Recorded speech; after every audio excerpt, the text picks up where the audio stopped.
thing called the intranet, a methodology for disseminating unbelievable volumes of information around the world at a moment's notice for all to consume who have access. Do you know that there used to be something very analogous to this before there were computers, before there was TCP/IP, before there were cell phones? There used to be a methodology for disseminating information all the way around the world very, very quickly, and it was called price. We're going to talk about price because you really need to understand it if you're going to talk about freedom and understand what is going on and what is going wrong with the modern world. And in particular places, Zimbabwe and Venezuela and other places where central planning, which is the idea that to hell with price, we're going to tell people, we're going to order people, usually at the point of a gun through state power, we're going to order people to produce this, to sell it at such and such a price, and so on. Now, price is what you're willing to give up to get what you want. So, the old example is, I have $1 and you have a pen. And voluntarily, we decide to trade. I give you the dollar, you give me the pen. Now, we are both better off as a result, and only because we've done it voluntarily. Because clearly, I want the pen more than I want my dollar, and you want my dollar more than you want the pen. Maybe I need the pen to sign a check to close something that's really, really important for me, and you have 500 pens sitting around, and you'd really like a coffee, and I guess it's 1985 when you get a coffee for $1. But anyway, so we're both better off because we have voluntarily chosen to make this exchange. That's sort of what price is. I'm willing to give up the $1 to get the pen. You're willing to give up the pen to get $1. And we both prefer that. Well, we may be wrong. We may later have buyer's remorse. I may later return the pen or whatever it is. But in that moment, because it's voluntary, we're doing amazing things. So price is an incredible signal for everyone, not just about what the value of things are in the here and now, in the present, but it's an incredible signal for everyone about what the value of things is going to be in the future.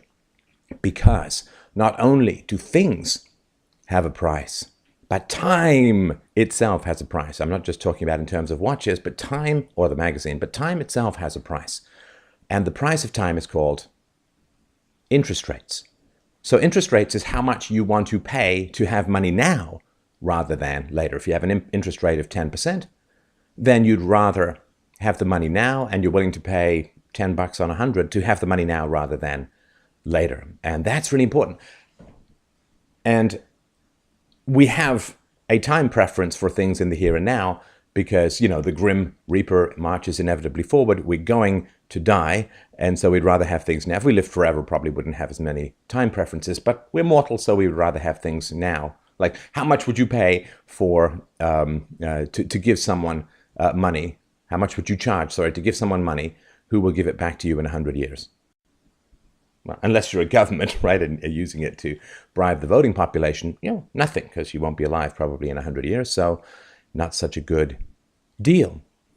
Now, it's really fascinating how complex this gets in a free market and how much information is embedded in something like price. So if we look just at the price of money, at interest rates, if people are deciding to save rather than spend, right? If there's a general trend, for whatever reason, people are deciding to save rather than spend. So they put the money in the bank rather than spend it in the here and now. Well, what happens is then the bank has much more money to loan. So when you have an excess of supply, the price goes down. So when the bank has an excess of money to loan out, it's going to end up charging less interest on that money. Now, what entrepreneurs do is they say, wow, interest rate in a free market, interest rates are going down, which means that people are deferring their purchases. They're going to buy more later rather than now. That's fantastic information. Imagine how much you would have to pay to get a poll to figure out whether people in the economy as a whole wanted stuff now rather than later. Because whether they want stuff now rather than later is really, really important information for you to have as an entrepreneur.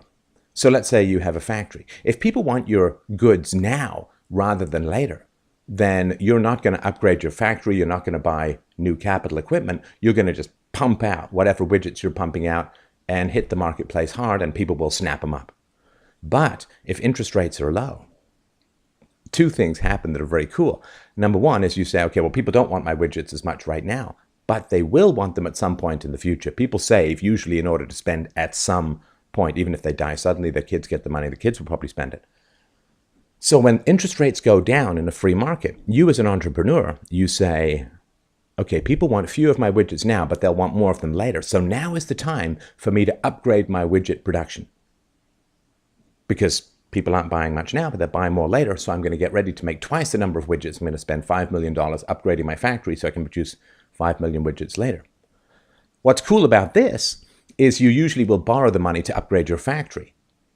So lower interest rates means that people don't want to buy your widgets now, but will want more later, which lowers the interest rate because there's more money in the bank for them to lend out, which means that it's cheaper for you to borrow to upgrade whatever you're doing on your factory, like the $5 million, so you can produce double the widgets in a year or two. This all works incredibly fluidly. And one of the challenges of central planning, and a lot of this is, of course, out of the great economist Ludwig von Mises, and you can read his stuff for free. You can check it out online. It's great, great stuff. But central planning can't possibly replicate all of this complexity. People suddenly want more of a certain thing. So the price is going to rise, which suppresses demand for that certain thing. You know, things balance out really nicely. People want less of a certain thing. Well, that's a signal for people to either lower the price or produce less of it if they can't lower the price. This is all happening dynamically. It's happening internationally. It's happening, well, these days, of course, in real time, but it was the fastest way of communicating things in the past was price. When you go to the bank in a free market or you go to the market in a free market, price is absolutely amazing. Let's say that there has been a shortage of peaches, right? There's been some pestilence has come through and there's a shortage of peaches. Well, what does that mean? It means that the price of peaches has gone up. And what does that do? Well, of course, it incentivizes people to grow more peaches. So maybe you've got some piece of land that could grow peaches, but it hasn't really been worth it when peaches are $1 each or something like that. But when peaches go to $2 each, suddenly it's worth you taking that land which could grow peaches and having it grow peaches. It's the same thing with oil production. I mean, I remember when I worked as a gold panner and prospector after high school in order to get money for university, what happened was when the price of gold was very high, it became worth investing in trying to find new gold areas, right? But when the price of gold was low, it's not really worth it. Same thing with oil, right? If the price of oil goes down, a lot of marginal producers stop producing, people who can't really do it profitably, and people bleed off their oil reserves. Now, if the price of oil goes up, then it may be worth going to try and find new things. Now, this finding of new things when the price goes up can't possibly be figured out by central planners, ever in a million years.